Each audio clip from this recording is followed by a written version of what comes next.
This podcast is part of the Frederick Podcast Network. Learn more at listenfrederick.com.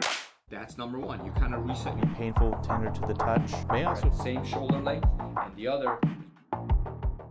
Thanks for joining us, and welcome to another episode of the Real Health Podcast with Brandi and Amir. I'm Dr. Amir Rashidian, a chiropractor. Brandi Rashidian is my other half, business partner, life partner, and chef, parenting partner, and chef. Oh yeah, I cook for you sometimes.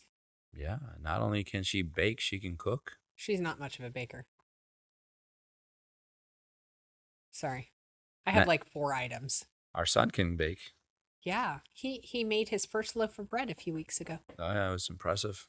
With a bread oven. I actually tasted it. Bread machine. Yeah, it was good, huh? I haven't had bread go in my mouth in 6 years. Yeah. Well, I got 4 years left. Then I can eat whatever I want. I'll make you a bread. I'll make you a bread in 4 years. I'll have bread and ice cream. That'll be every meal moving Sounds forward. Delicious. All right. Well, listen, Real Health Podcast is where we bring to you all the latest information that's found in mainstream media regarding health and wellness. And our perspective is the wellness side of things, where we want to help you understand drugless options and non-invasive therapies, and to focus more on health, not sickness. So it's preventing the disease. You know, a lot of people talk about early detection, but not many people understand what prevention really is, which is being healthy. And so that's what we want to do. We often confuse the two. We sure call do. Early detection, or we call diagnostic. Yeah, early detection, they call it prevention. It is absolutely not. And so our hope is that we help you feel better, get stronger, live longer, and feel younger. The Real Health Podcast is brought to you by the Frederick Podcast Network. It is found on listenfrederick.com, along with iTunes and Spotify and YouTube and I guess Facebook and LinkedIn and everything else too. So all the way. You can't miss us. By the way, I have made a lot of friends on LinkedIn because of this. So if you guys are watching, hello. And we have some good articles today. We'll start with, did you work out today already? No. You haven't worked out? Not yet. All right. Because there's a little article about like steps in here. If we get to it. I track my steps. And how many steps they get and stuff. And you'll be surprised because the information is a little different than what people think. My steps are low right now. Because a lot of people are proud of how many steps they get every day. Well. And I'm about to burst their bubble. Pop their bubble, burst their bubble. Burst is fine. Okay. I mean, you can pop it too. Before we do that, I'm going to tell you about the FDA, our favorite 3 letters. FDA approves a new drug for hot flashes. Here's Ladies, what to know listen about up. it. Oh, yeah. Oh, my gosh. They're so one-sided, some of these things. The non-hormonal menopause medication called elinzanetant may give people more choices to manage hot flashes, experts say. Goodness. The food, so they've approved this non-hormonal. Okay, elinzanetant sounds like an insult. Like so-and-so is an elinzanetant. Well, they would cause all sorts of problems. Let me tell you, I've seen the list. They're hot and they sweat. Which was given the green light Friday under the brand name Linquet. Now that sounds like a medieval torture device. Sure does. Give him delinquent. Delinquent belongs to a new class of drugs designed to target what is believed to be a key mechanism responsible for menopause-related hot flashes and night sweats. Linquet, a once daily pill, is expected to be available in the United States starting in November, Bayer says. Bayer's the company, I guess.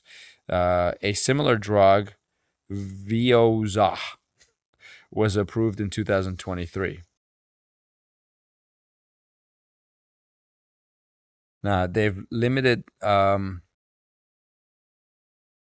So they're talking about people who get hot flashes, and they're saying they have limited treatment options outside of hormone therapy, which may be contraindicated for those with a history of certain cardiovascular conditions or cancers, particularly breast cancer. So they're basically saying your only options are hormone therapy, and if you can't do hormone therapy because of risk factors, you have to take Linquet, or that other one that I cannot pronounce.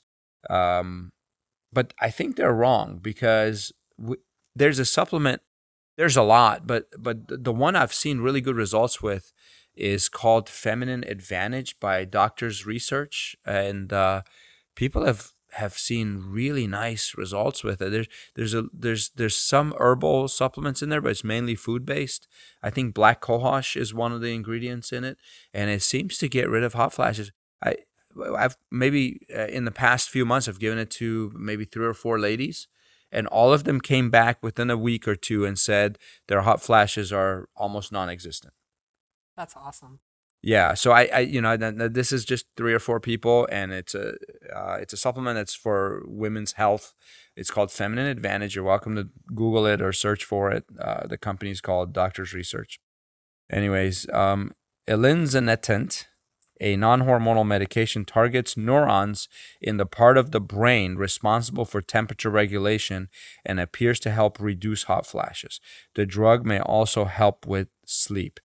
Anything that messes with neurons in the brain, I don't know if I want to take. Anyways, do these, I wonder if these same receptors are involved. If they're talking about the thermostat, is that the same thermostat? Like if you go out and you don't realize you're getting overheated in the sun, like a heat stroke. Yeah. Is there any relationship? I mean, as far as I know, there's only one thermostat in the body.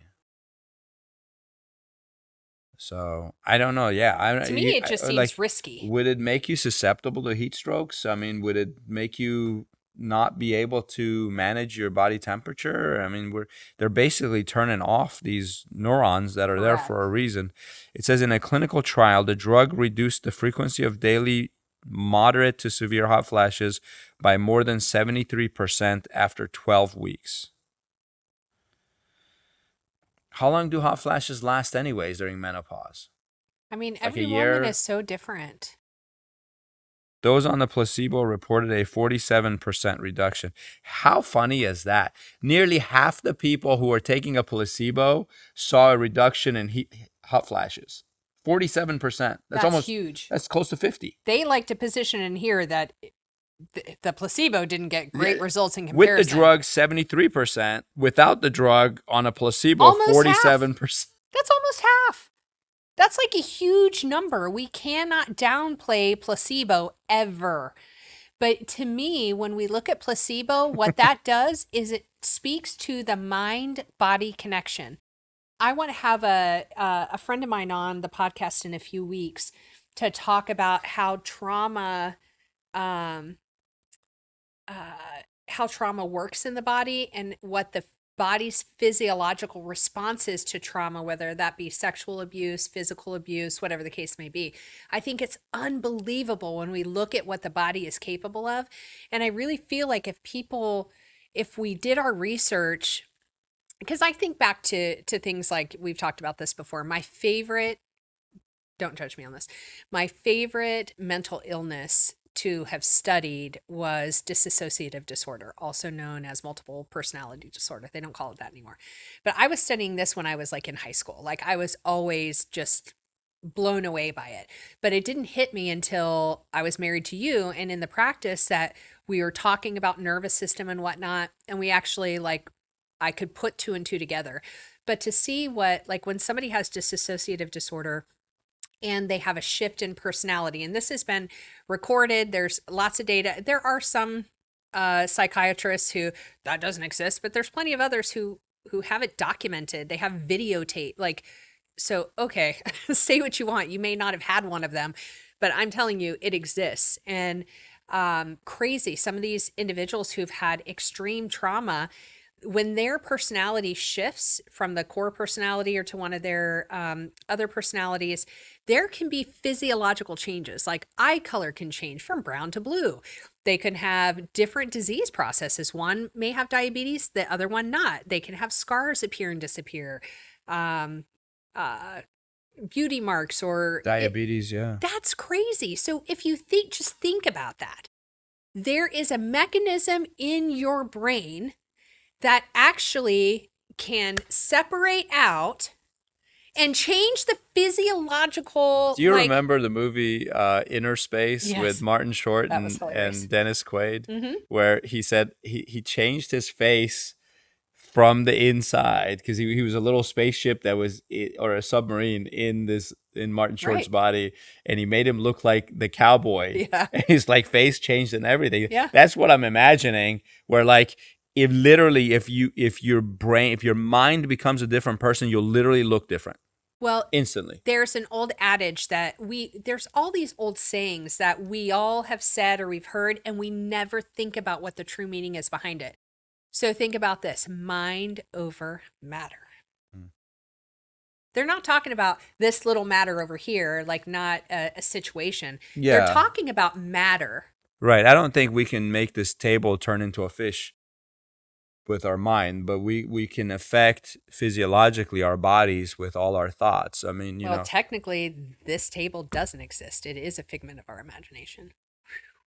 Oh, that's a whole other podcast. Sorry. We'll go somewhere else. You lost me on that. That was a one. rabbit hole. We won't go down it. You know what I found really fascinating, though, is that this medication, the major role is in dilating the blood vessels to help cool the body. Just FYI, we've talked about it before, but there is something that also creates a dilation of blood vessels, and that would be Hydrogen. hydrogen water. Like, so simple. Yeah. There's no negative side effects whatsoever from hydrogen water. Why don't you just try that first? Oh yeah, I think there's 1,300 studies done on hydrogen. It's not a new thing. Mm-mm. But these are hydrogen tabs you put in water. So one thing to be aware of is the meat industry in the U.S.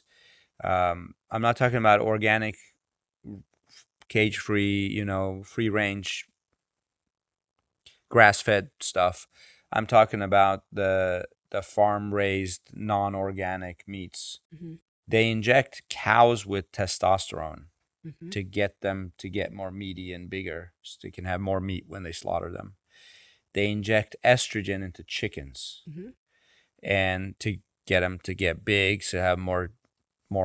And chickens are naturally higher in estrogen. Chickens anyway. are naturally higher in estrogen as well, and if you also feed them soy, then that makes it even worse. So they're injecting them with estrogen to get them to grow faster and get bigger, to mature faster, all that stuff. And they're feeding them soy, which increases estrogen.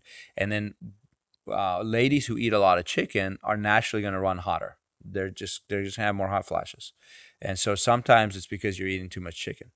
I would switch to free range, happy chickens. Happy, hormonally healthy chickens. You know, it's always stuck with me. We saw a talk once. Somebody was doing a seminar that we were at, and they talked about how the shape of foods tells us which foods we should be eating. And like so for women, like avocado is a huge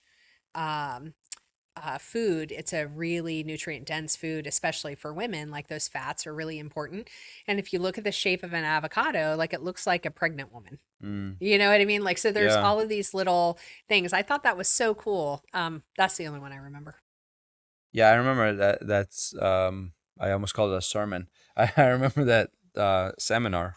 Yeah. The lady said the acronym is BACON, and the B stood for bacon. Yeah, but bacon, then A was avocado. avocado, and whatever else. C was something else. Yeah. Yeah. I don't remember the others, but So much for that. at the time it made sense. Well, either way.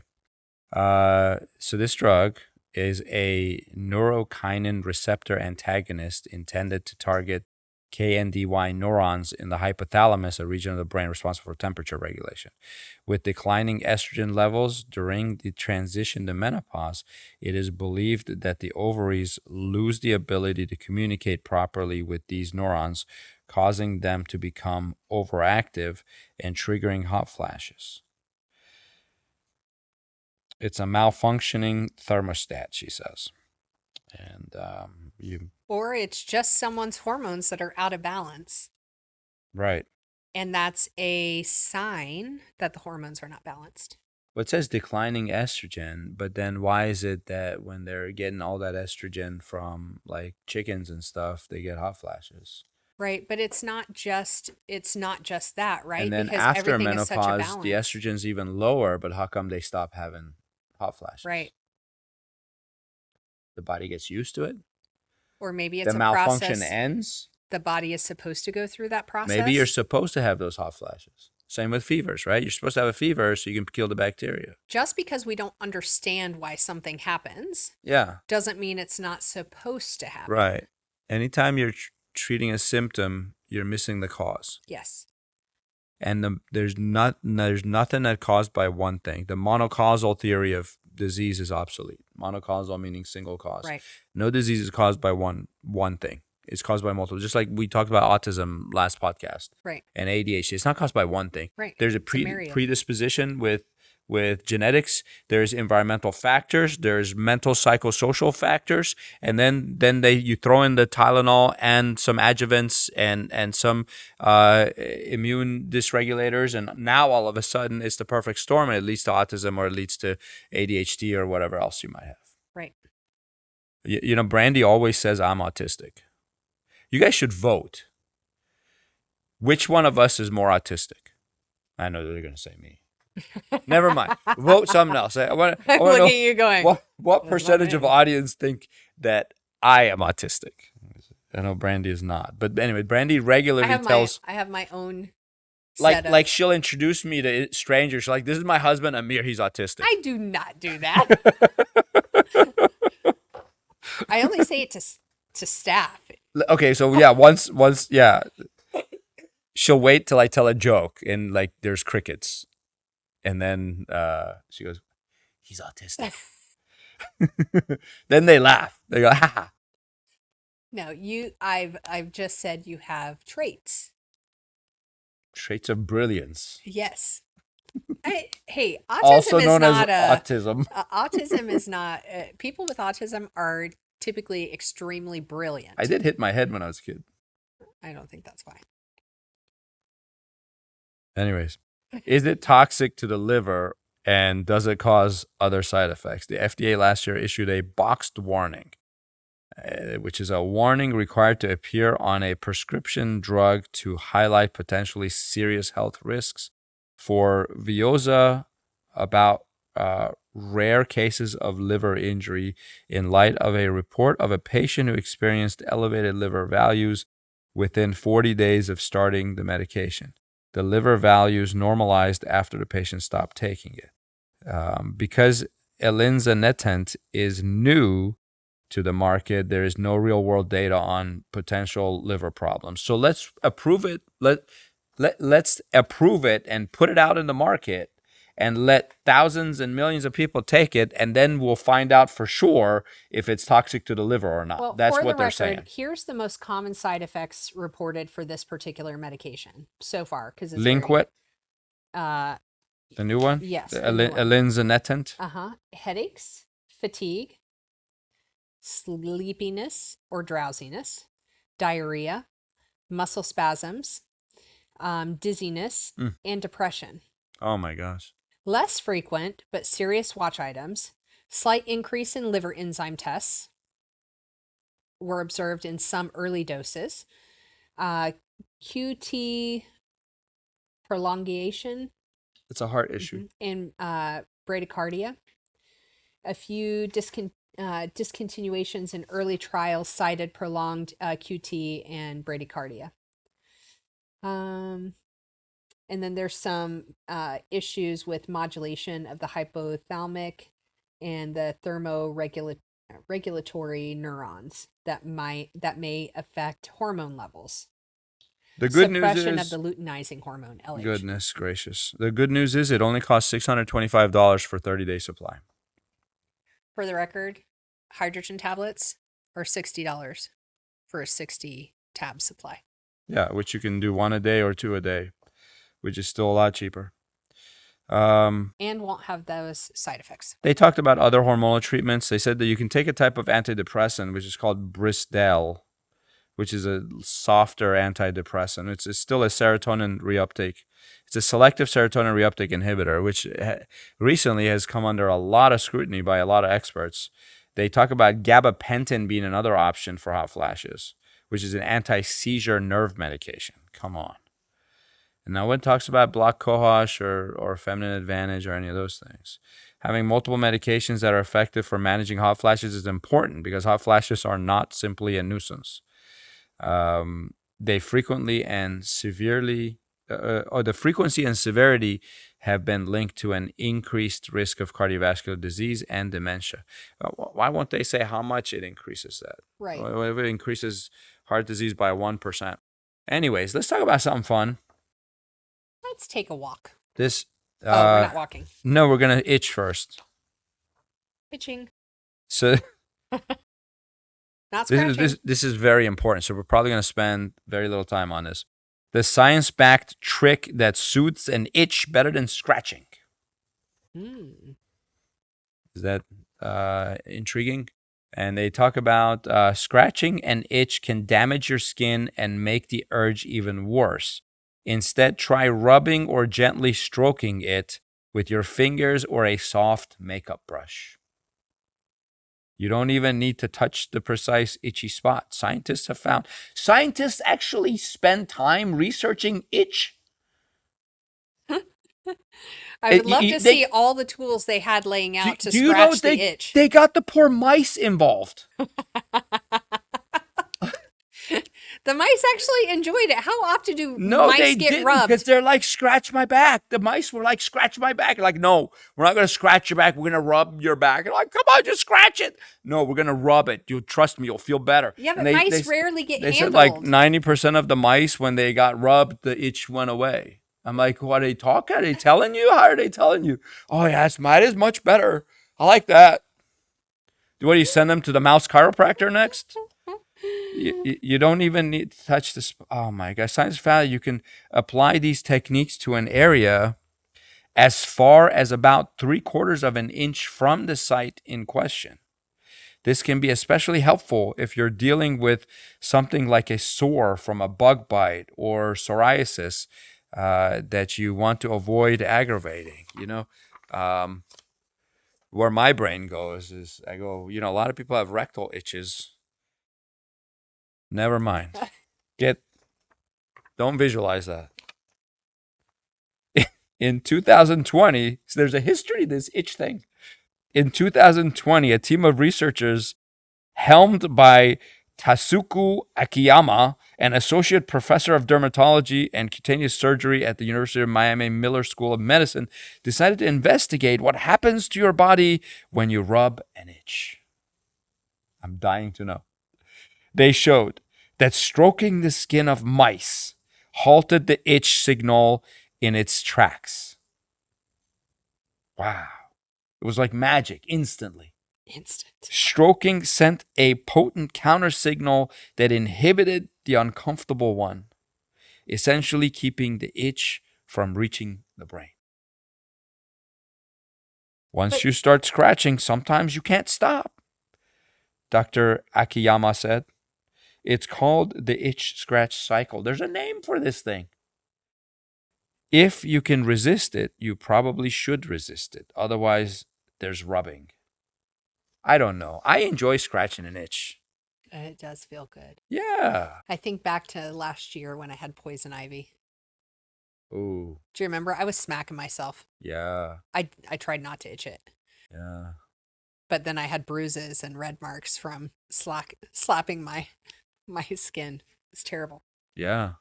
All I wanted to do was itch it. Anyways, I think that's all I got to say about that one is, these. I'm sorry we had to leave you with that. I don't think the mice enjoyed that research study. They're like, I think I prefer cancer research. They do not prefer that. How much did Akiyama make? What kind of grant did he get? Who gave that money? To conduct itch research on mice? I feel like there's something else going on behind there. Like, it seems so ludicrous to me that anyone would fund that kind of research. To what end? Like, the mouse is like a little to the left, a little to the left. come on, you're rubbing the wrong spot. He's like, no, we need to be 3/4 of an inch away from the itch. No, you got to be right on it. I mean, if they wanted to plump this up, they could have said how they determined the mouse was no longer itching or desired a scratch. Do mice tap their foot when you scratch them? Oh my gosh. I don't know. I will never find out because mice scare me. It's because they don't have hair on their feet. That's why they're scary. No, I don't know why they're scary. Because they have a bald tail and a bald... No, oh, that's rats. It's a rat, right? Mice have hairy tails. I don't know. I don't know either. I know elephants... But they just look like small pigs with a longer nose. A mouse? Yeah. I don't know. It's all gross to me. All right, we're moving on. New York Times, which this is for you guys who count your steps. Which is better, one long walk or many short ones? A new Stop. study... Put your answer in the chat right That's now. right. Go ahead and guess. What do you think? So if I get 10,000 steps, but it takes me all day to get 10,000 steps, is that better? Or if I go on like a 1 hour walk and get 10,000 steps? Or a 1 hour walk where you don't get 10,000 steps. If you go out for a walk, if you walk for an hour, you probably will get... Okay, I take a lot of steps. Chat. Yeah. The average 1 hour walk is how many steps? Okay, keep going. All right.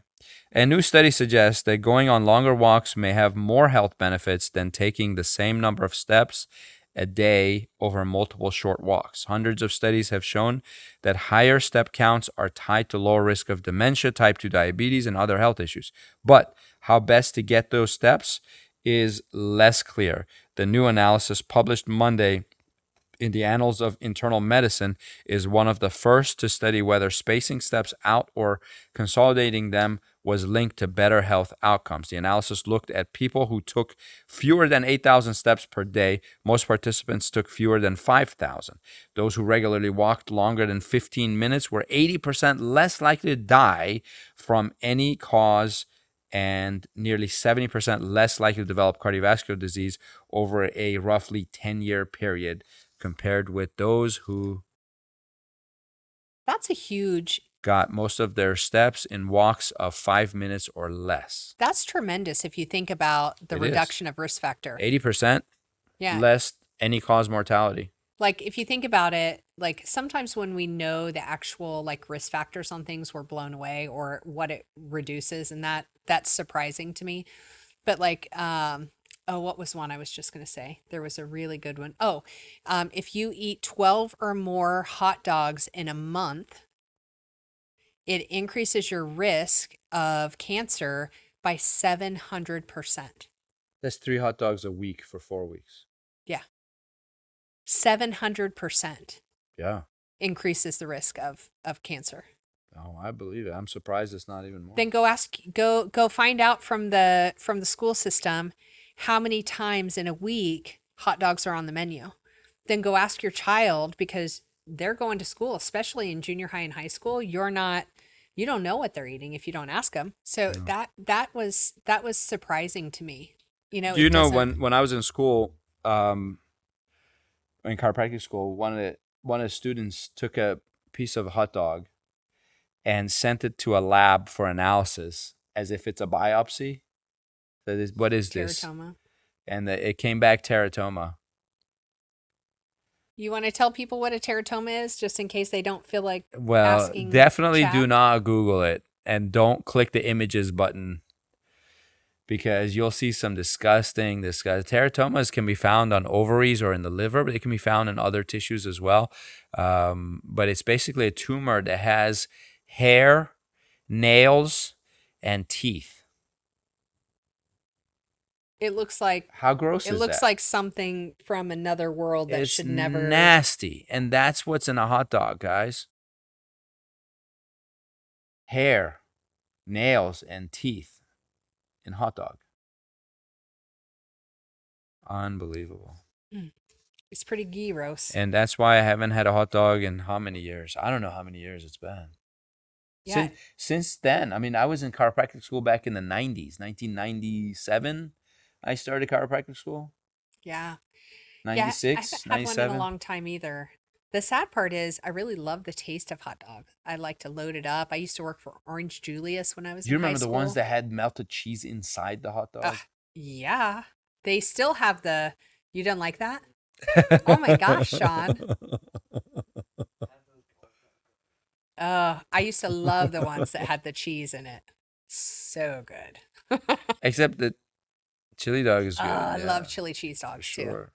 Now, I wonder if organic hot dogs or sausages are better. I don't know. Take a piece of it, send it to the lab, see what they say. No, I need to. I don't want to. It's just organic bone and organic hair. Sorry. They basically get it from happier cows and happier pigs. Don't worry. These cows for this hot dog, it's not always all beef either. They were happy. They just ate all grass. Their All right, teeth are we wonderful. got way off topic here. Oh, we were talking about walking. Yeah. So Oh, some that's evidence because we were talking about suggests risk that your factors. body needs more time and continuity to fully tap into exercise's health benefits, such as improved heart rate regulation. This was said by Dr. Robert Gertzen, the chief of cardiovascular medicine at Beth Israel Deaconess Medical Center, who was not involved in the study. The researchers followed 34,000 people in the United Kingdom over about a week using accelerometers. That's a really fun word. I can say Sounds whatever like I want. something that would be on a time I'm a machine. foreigner. I'm a legal immigrant. So to measure steps and sorting. Of course, I could probably get away with a whole lot more if I wasn't. Steps and sorting participants into several groups based on their walking patterns. Those who went on 15-minute walks might have been strolling around the park, while those with shorter bursts might have been doing light housework. So I did pull up, just to let you know, on average, because we know there's a lot of things, the speed you're walking, stride length, terrain.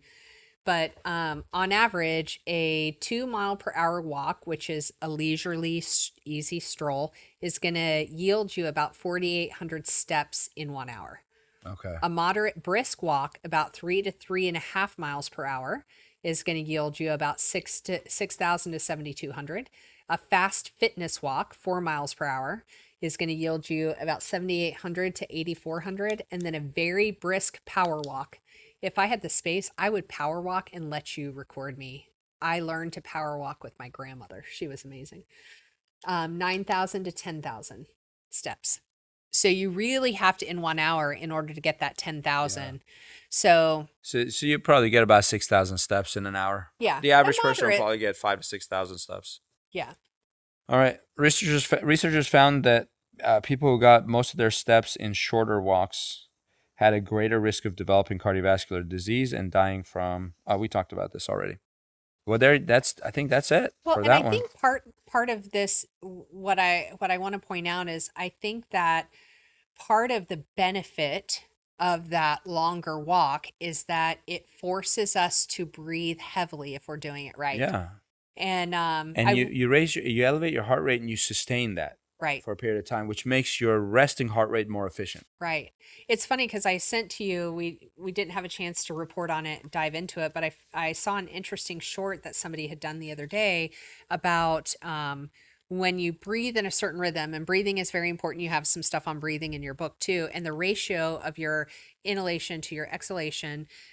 When you do it in a specific way, it can actually create a great amount of autophagy in the body. And so they actually related it back to and said it was comparable to fasting from food.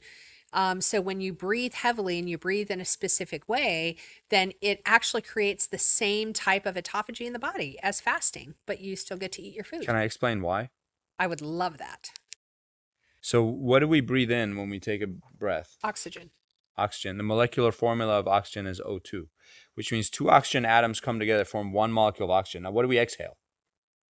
Carbon dioxide. Carbon dioxide. So where does that carbon come from?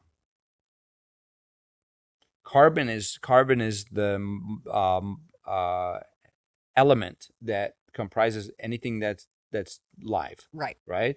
So every tissue in our body, including fat tissue, adipose tissue, has carbon. A triglyceride molecule has 52 carbon atoms in it, one molecule of triglyceride. And so if oxygen goes in, grabs a carbon and pulls it out, it's literally you're exhaling your body weight. You get rid of body fat through exhaling. That's how cardiovascular exercise causes you to lose weight.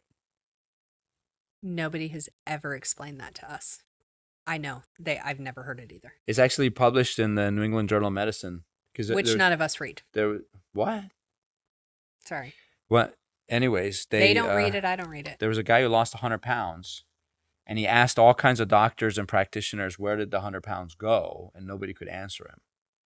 So then he researched it and found out you exhale it. That's fascinating. When you lose weight, you exhale that weight. You're not peeing it out. You don't pee it out. You don't sweat it out. You don't poop it out. Yeah. And you don't convert it to muscle. I wish. That would be nice. I'd be very muscular. You exhale your body weight. So you could technically take 10 deep breaths twice a day and lose a little weight. But remember, you have to, I think your exhalation has to be double what your inhalation is. If you want to do it right, if you want to do it right, you have to hold for 4 times as long as it took you to inhale. Okay. So let's say if it takes you 5 counts, not 5 seconds, count to 5, 1, 2, 3, 4, 5, and you were breathing in. 4 times that is 20. So you hold your breath for 20, count for 20. So it has to be 4 times as long. While you're holding your breath, all the oxygen is being pulled out of that air and carbon dioxide is coming into the lungs. Then your exhale has to be twice as long as your inhale. So if it was a count of 5, your exhale should be a count of 10. So 5 in, hold for 20, exhale for 10. Not seconds, just count like a metronome. Count as fast as you want. And if you do that, you do 10 breaths in the morning, 10 in the evening. For 10 days, you'll lose 5 pounds. Try it. Let me know if it works. That's pretty cool. You want to talk about pigs? I think that might be all we have time for. Better than mice. So you remember a while back, we did an article about how they were doing this thing called xenotransplantation, where they were taking a kidney from a pig, putting it in a human, and it like the first one they did it in this hospital, the one we reported on. I don't think it was the first, it was like the second one ever. The guy was comatose. He was already in a coma. He was going to die. They kept his brain and heart alive to see if the kidney would sustain life in his body. And it did for like, I don't know, it was like 3-4 weeks, 20 some days. And so they were like, hey, this is a good sign. We can actually put this in humans now. And because there's it says there are more than 100,000 people on waiting list to receive an organ transplant, and 90,000 of those people are waiting for a kidney. So that means 10,000 are probably waiting for a heart or a liver, because they do heart, liver, and kidney transplants, right? Of course, they do lung transplants as well. We have a patient who had a lung transplant, but that's really rare. The most common, 90% of all transplants are kidneys. So anyway, so this person, it says, this is from New York Times, pig kidney removed from transplant patient after 9 months. His name is Tim Andrews, 67 years old, lived with a genetically modified organ longer than any other recipient. Surgeons removed the genetically modified pig kidney from a 67-year-old man last week, nearly 9 months after he received the pioneering procedure at Mass General Hospital in Boston, officials said on Monday. And this article just came out yesterday, so. The kidney was removed after a period of decreasing kidney function, according to a statement from the hospital. The patient, Tim Andrews, lived with the pig kidney for a record-setting 271 days. He was the 4th person in the United States to receive a genetically modified pig kidney. The first 2 patients died shortly after the transplants. The third had her kidney removed after 130 days when her body rejected the organ. I don't know. I always go back to, like, you look at biblically some of the things that God said don't eat or don't, you know what I mean? And I go, pig was one of those. And hey, I'm a girl from a pig farm in Kansas. So. Well, you're talking about Old Testament, right? Because the New Testament, correct, but there's God gave Peter a vision and said, don't call anything I created unclean. Right. But there are still people that contest that it's not the healthiest option. No, And 100%. I would agree there that are a lot of parasites and there's a lot of challenges with it. So pigs, yeah. I would say there's probably a reason biblically that he said that. And I would say it might be one of the things we can hold to. To me, I think that's one of them. But anyway, that being the case and knowing that there's so many parasites and like disease processes that are carried by this particular animal, I would be hard pressed to want to put that into my body long term. Anything that comes from And I it. wonder why they didn't do a cow. Right. Because aren't bovine organs much more similar to humans? Yeah. I thought so. Maybe anyway. they're harder to genetically modify because all these pigs are genetically modified to make sure they don't get rejected and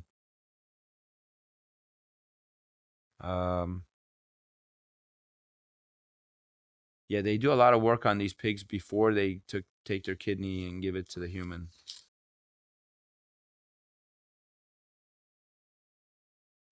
Did you ask why it's not a cow? Yeah. Yeah. Or I mean, if a chimpanzee is so close to humans, don't they have kidneys? But it's about the size. So bovine organs are much larger with different pressures, valve thickness, and cellular structures that don't match the human physiology as well. Example, a cow heart valve is huge and thick-walled compared to a human's. It can't pump efficiently in our smaller circulatory system. Sheep and pigs, by contrast, have a more comparable cardiovascular dynamics, similar blood pressure, flow rates, and tissue elasticity. Interesting. So. Yeah, so I guess that's why they put pig valves in people with heart issues. But I mean, I don't know. I just have a really hard time with like the cross species like usage. Like I just struggle with it. But of course, I don't want a chip in my head. I don't want a pig something in my body. And I know there are a lot of people that go, just keep me alive. Like, I don't care what it takes. Well, but they're afraid of dying. Right. We're not. I was just talking with one of our patients today. I said, how's it going today? And I don't always ask patients that, but I know this person really well. Every day I'm alive is a good day, is what he's he like, says. I woke up today. And I'm like, you know what? That is fantastic. But I'll tell you what. I don't think either one of us would be really sad if we woke up and we were in a different place. The day you don't wake up is going to be the greatest day of your life. And he's like, you are right about that. I'm like, I'm pretty sure nobody made it to heaven and was like, darn. Like, that was sad. I'm like, no, said no one ever. Right? We should have asked Lazarus. Oh, I saw a hilarious. Did I send you that You short? did, yeah. That was hilarious. Yeah, so this comedian was Christ. talking about how Lazarus was raised from the dead after 4 days. And he was basically saying that Lazarus was probably chilling in heaven, enjoying life. Like moving into his mansion. Air conditioning. And then you had to go back to non-air conditioned Middle East desert climate. It was so great. Maybe we'll put that link to that short because I know we have a lot of Bible believing friends out there that will get a huge kick out of that little joke. So yeah, it's kind of like a behind the scenes in what happened with Lazarus. yeah, exactly. But I wish they had asked him, like, hey, what was it like being dead? I know. There's so much to some of those conversations. We'll just never know. Well, we will later. And I'll maybe he ask. didn't go to heaven. Maybe. Maybe it was somewhere else. Maybe. It was hotter there than in the Middle East. Who knows? I doubt that. A lot of Jesus' friends didn't believe him until after he died and was resurrected. Yeah, but I don't believe Lazarus was one of those. Yeah. Mary and Martha definitely believed. Mm-hmm. Anyways, guys, there's your little Bible lesson for the day. You know that this man went up to the pastor after service and said, "Can you pray for my hearing?" And the pastor said, "Sure." He started praying for his hearing, and he stuck his fingers in his ears and said some more prayers, took his fingers out and said, "So, how's your hearing?" He goes, "I don't know. It's not scheduled till next Thursday." That's a good one to end on. We'll see you next time. Bye. Live radio, local podcasts, the Frederick Podcast Network at listenfrederick.com.